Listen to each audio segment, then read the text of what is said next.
So, to finish the bee project, when you're all done coloring and you've completely covered your background, the next thing you're gonna do is draw your bees. Now, I've just Googled some bees to give you some ideas.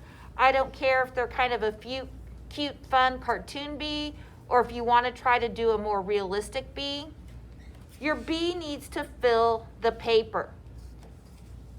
And just look at the shapes. If I was wanting to do something more like this, you can see the oval here. You can see the oval here. And the different shape of its wing. It's got kind of a little shape here for the head. And you can draw the different arms and if you would like to. If you want to do a more realistic bee, that is fine.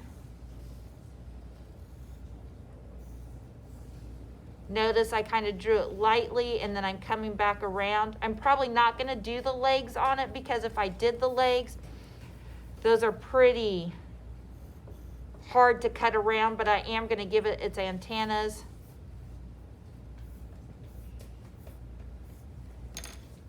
When you're done, I would outline it in a Sharpie. And then if you're doing a more realistic bee, you can color it in with Cray-Pas if you like, or I'm saying let's color them in with marker.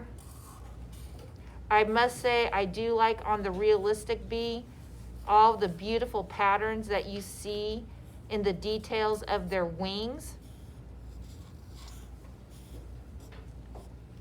And depending, some people really like to draw, so that might be a good option for them to do realistic. And then I'm going to color it in, and I'm going to very carefully cut it out.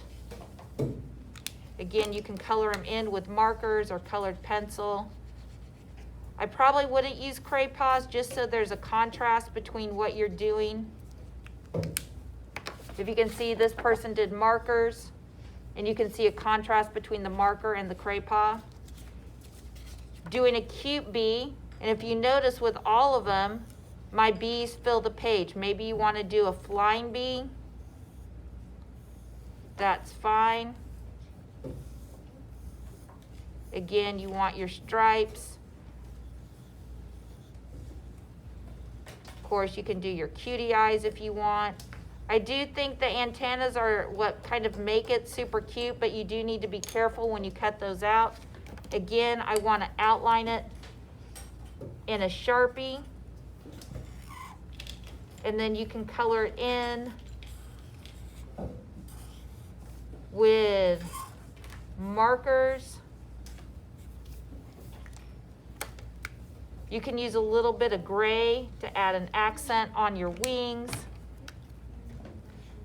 When you're done, you're going to cut them out, and you are really going to need to use a lot of glue from a glue stick to get these to stick on to the Cray-Pas. Oh, look at the cute little bee. So again, when you're done, you can cut them out and then glue them on. I would say you want to do at least 2 bees. You have to have at least 2 bees. I wouldn't do many more than 2. But just cut your 2 bees out. If you have your iPads with you, you can Google how to draw a bee if you want to get some other ideas for your bees. And that's how you'll finish this project.